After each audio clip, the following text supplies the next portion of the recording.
कळते की महात्म्याची सेवा केल्यावर कळते. हा, पण महात्मा पहिली गोष्ट कळतच नाही. आणि एवढं आहे म्हणून तो परत देवाला म्हणाले देवा. तर देव म्हणले तुकोबा आहे काय काय म्हणायचं बोलता तुम्ही. अहो ते महात्मे माझी सेवा करते. ते म्हणले मी नाही म्हणायलो तुमची सेवा करतात. माझी सेवा करा की हो. ते म्हणले 4 अवतारात केली की हो. काय केली. पण तुम्ही मला कोणीकडे पाठवलं खेळ स्वामी. कशा करता तू कळण्याकरता. तू कळण्याकरता जर खेचर स्वामीकडे पाठवलं नाही तर साधा जर त्यांना पुन्हा हातून बरं का. ती गंमत अशी असं सप्ताह करायचा होता आणि टाळं पाहिजे होते मदम पाहिजे होता. माझ्या राऊत बाबांना आंब्याला सप्ताह केला आणि त्यांचा फोन आला 8 दिवसापूर्वी की गुरुजी आपल्याला 200 टाळं पाहिजे आणि 10 मदम पाहिजे. बर पण ज्या माणसासाठी तिसऱ्याच माणसाकडे गेला.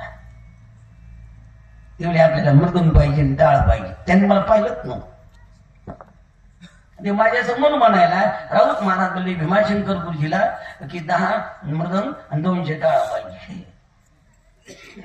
त्यावेळी त्या माणसाचं बोललं ना ते बोलले आपल्याजवळ 1 मृदंग आहे 10 टाळे जमत का. हा ते तुम्हाला पाहिजे आता इथून 10 तिथून 10 तिथून 10 तिथून 10 देऊ. तिसरा माणूस आला म्हणजे त्याला कशाला म्हणाले इकडे उभं आहे त्यालाच म्हणा की तुम्ही हे तस. तेव्हा तुझी सेवा केली पण तुम्हाला खेचर स्वामीकडे पाठवलं. आता तसं करणार नाही.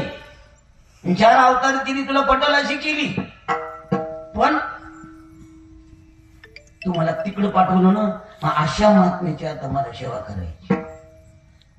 सांग माझ्या पदरात कोणतं पुण्य असं.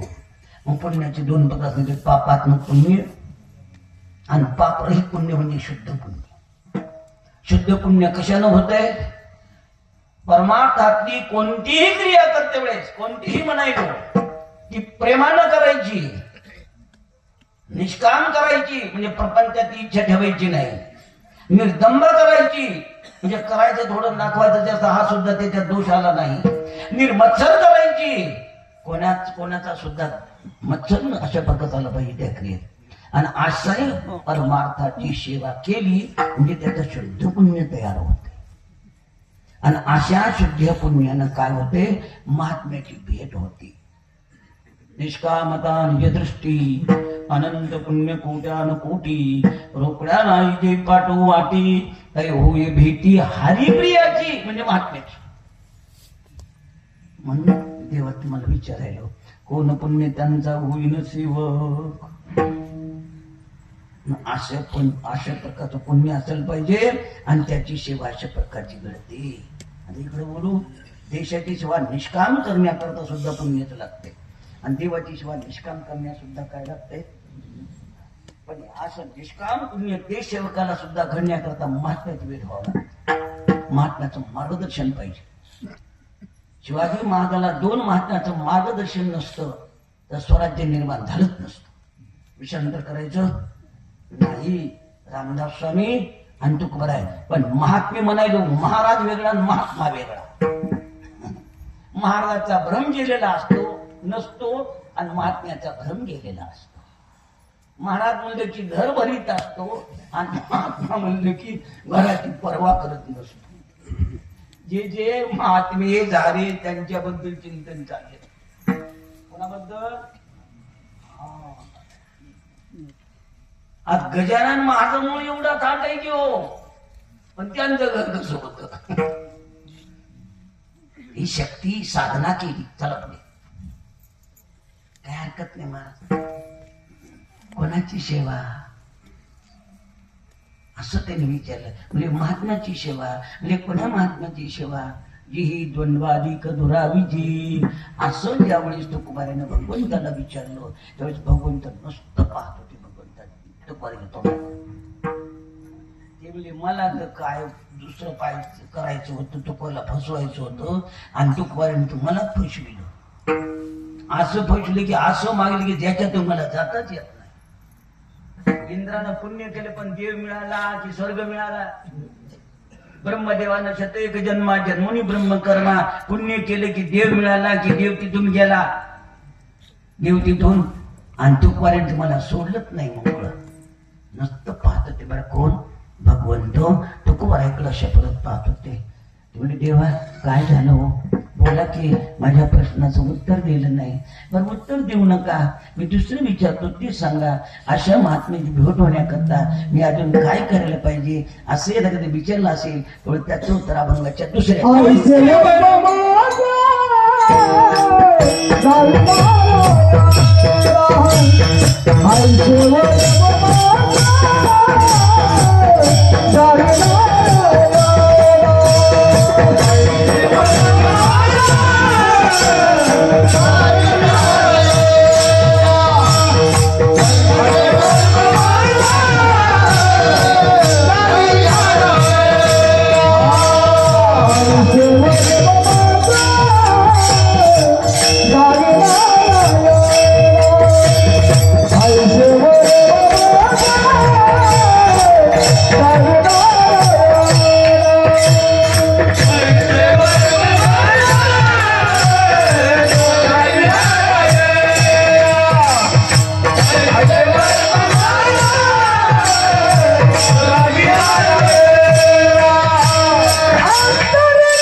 वैराग्याचं सुद्धा वर्म, भक्तीचं सुद्धा वर्म, मृदंगाचं सुद्धा. तुम्ही त्यांच्यामुळे चालायला पाहिजे की त्याला मागं मागं ओढायला पाहिजे, हे लक्षात ठेवा.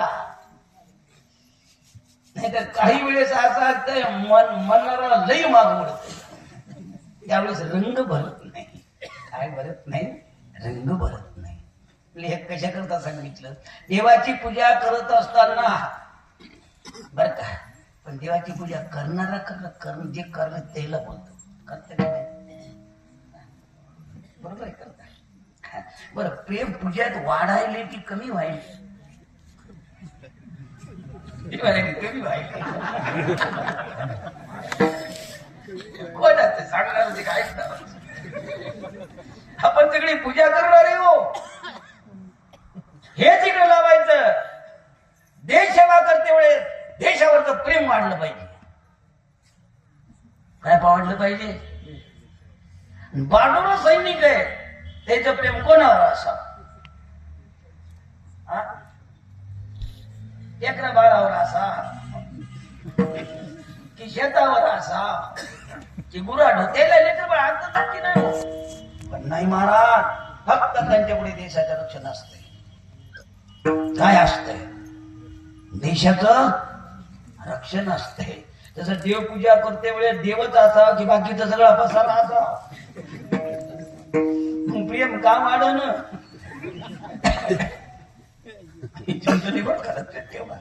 मग ज्याचं त्यानं पाहिलं पाहिजे की पहिल्यापेक्षा आपलं देवावरचं प्रेम वाढलं की कमी व्हायलं, त्याच त्यानं पहा. आपण इथं सांगायचं नाही. ज्या अर्थी प्रेम वाढलं नाही त्या अर्थी आपल्याला संसारावरचं वाढायला इकडचं करणं नाही. बोलायचं खरं, आपण संसारा करतात प्रेम आहे. काय झालं? एका झालं लग्न, एकूण एक पोरग, गरीब परिस्थितीतून वडील वारले, पण बुद्ध्यांक चांगला, शेवटी क्लास 2 ऑफिसर झाला आणि त्याला मंडळी मिळाली. बर का, ते आता क्लास 2 ऑफिसर म्हणून हुंडाई पुष्कळ दिला, बंगला राहायला दिला. आणि आई गरीब होती, गरिबीतून हे वर आलेलं होतं. शेवटी काय झालं की त्याचं लग्न झाल्यावरती श्रीमंताच्या घरची त्या म्हातारीला खायला देत नव्हती. उलट म्हणायची की तुझ्यामुळं आमचं माझं पोझिशन कमी व्हायलं. पोरास नवऱ्यासमोर नाही बरं का, हा नवरा मात्र भक्त होता. आणि कोणी आता ती स्टँडर्ड असल्यामुळे कोणी भेटायला यायचं, ही बिचारी 9 वर्षांनी नेसायची, थोडक्यात उगा चुटका. ते गंमताची, तिला म्हणायचं सासूबाई मला भेटायला मागं बसायचं, चहा पाणी सुद्धा माझ्या समोर यायचं नाही. तरी त्या म्हणायच्या तुमच्या सासूबाई कुठे, त्यांची प्रकृती बरोबर नाही, जरा तिकडे. बघा ते गंमत काय झाली, ते म्हणला लग्न व्हायच्या अगोदर प्रकृती चांगली होती, आता तुला काय झालं आहे. पण काही माणसं चांगली असतात, आपल्याला दुःख झालं तरी घरात भांडण निर्माण करत नाही. तिला माहित होतं ही अशी अशी करायली, हे तिला मारील कदाचित, आणि पुन्हा भांडण सुरुवात होती. मग काहीच म्हणायचे नाही. पण शेजारी फार चांगली होती, नाही सगळा त्रास कळाला. काय कळलं, शॉर्टकट करून सगळा त्रास कळाला. ती म्हणजे साहेब पंढरपूरला पाठवा की आषाढीची वारी आली. जायचं काही हो, कार दिली, सगळे गेले वारी करून. अशा प्रकारचं आता एक काळा झाल्यावर दुसऱ्या दिवशी यायचं ठरलं. मग ती भंगार दुकानावर गेली शेजारी आणि गंजलेली पट्टी घेतली. हे ती म्हणजे बाई पंढरपूर लोक कुंक पेटी आणतात, चांगली पेटी आणतात, ताट तांबे आणतात, फक्त देव आणत नाहीत. अर्थ कळाला. बाजारातून जातात आणि पुन्हा काय घेऊन येतात, बाजारात घेऊन येतात, देव येत नाही. तेच घ्या वाटला होता अभंग, संसार नगरी बाजार भरला गे बाई. पण महात्म्याच्या प्रगट दिनानिमित्त चिंतनात तेवढं हे अभंग बदलला, वृत्ती बदलली. जाऊ द्या, हे चिंतन काय चालले बघ का. तर बाजार आणण्यापेक्षा बाजारातून निघायला पाहिजे मला. आणि संत संगतीशी बाजारातून अशा प्रकारचं निघत नाही. अर्थात बाजार म्हणजे नुसता मायेचा आहे, विषांतर करायचं नाही, विस्तार तर मुळीच नाही. झालं काय बरं का, गणलेली पेटी घेतली, त्याच्यात 2-3 किलोचे दगड भरले. काय करणार मावशी शांताबाई, ते म्हणजे तुम्ही शांत राहा, हे करायचं योग्य करायचं. आणि उशिरा गेल्या 10 वाजता दरवाजा उघडला. सुनबाई तर उठलीच नाही. हे उठला, नमस्कार केला. काय झालं, दुसऱ्या दिवशी लवकर मीटिंग असल्यामुळे निघून गेला. आणि त्या बाई त्या म्हातारीला अगोदर साहेबाच्या सांगितलं, तुम्ही असं म्हणा, तुझं मालक लहान होते, आमची गरिबी होती बर का, पण हांडा सापडला, पण आम्हाला कोणी मारतील, याला तुझ्या नवऱ्याला मारतील, मग ती उकड्या करून ठेवला होता आणि आता घेऊन आली. आणि तुझ्या नवऱ्याचा स्वभाव भलता उधळ्या असल्यामुळे त्याला सांगितलं नाही आणि हे चुकून ठेव. कोणी सांगितलं, शेजार कोणाला सांगितलं, आणि तिने तश्याला तस्सू सांगितलं. आणि ते उचलून पाहिजे तर 2-3 किलो तिथे वाटलं एवढं सुद्धा त्याची भाषाच बदल. कोणाची बाबा सुनबाईची काय झाली, आत्या बाई तुम्हाला चहा करून देऊ का, दूध करून देऊ का, काफी देऊ का, नाश्ता करता का, उपमा करू का, शिरा करू का, पोहे करू का. ती म्हातारी 6 महिन्यात कपूच्या डोकं कशी याला म्हणतात कीर्तन, याला भरपूर छाप कीर्तन म्हणतात. आणि अगोदर सांगितलं खाली खोबरं, कारण आपल्या बुद्धीला चालना मिळाली पाहिजे आणि वेग निर्माण झाला पाहिजे. आता त्याची भाषा बदलली आणि त्याला बरं वाटलं, साहेबाला बरं वाटलं.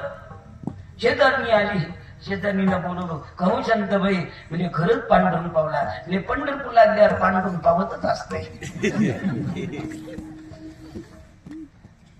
बर का, आईची प्रकस होती. 12 वर्ष आईला काही झालं. शेवटी तिचं प्रारंभ संपलं, ती गेली. पुन्हा ही म्हणली तसं नाही, मोठा दिवस करायचा नाही तर 7 दिवस सप्ताह करायचा आणि अन्नदान मोडवायचं. पेटी पण तिने सांगितलं ते मला चांगली गोष्ट आहे, आनंद झाला की मोठं भागवत ठेवलं, हरिनाम जपता ठेवला, सगळं झालं, अन्नदान नामदान सगळं अशा प्रकारचं झालं. सगळे जिकडे तिकडे गेली. 8 दिवसानंतर ते म्हणे तुम्हाला एक मला सांगायचे. तुम्हाला काय सांगायचं? तुमच्या माईनं तुम्हाला सांगितलं पण मी सांगणार. म्हणजे काय हरकत नाही. सगळी कडे कुलपून लावली बरं का, दरवाजे सगळी बंद केली, खिडक्याला पडदे सुद्धा लावले, 4-5 किलो सोडले आणि ती गंधली पिटी आली. ती विचार करायला हे काय गंधलीला हे टाकून दिलेलं भंगार आणलं कशाला. आणि तिनं कुलूप उघडायला सुरुवात केली. आहे का ठेवबा जाओ बघता पहा. आणि तिनं उघडले तर दगडच निघाले. काय होते? दगडावर प्रेम केलं की सोन्यावर प्रेम केलं? पण दगडाला सोनं समजून केलं की दगडाला दगड समजून केलं? तसं संसाराला कसं समजतात तुम्ही? सोन्या संसाराला विषयाला संसाराला दगड समजलं पाहिजे की सोनं समजलं पाहिजे? कोण मी की तुम्ही? हे चुकायला की बरोबर आहे हो. हे हसण्याकरता नाही, हे हसण्याकरता का सुधारण्याकरता? कोण तुम्ही की मी? संसाराला भाव देता की बेभाव जाता? दोन्ही करू नका. संसाराला भाव गेला तर बेभाव गेला म्हणजे वाया गेला. हरी जन्म आली वाया गेली, भक्ती नाही केली.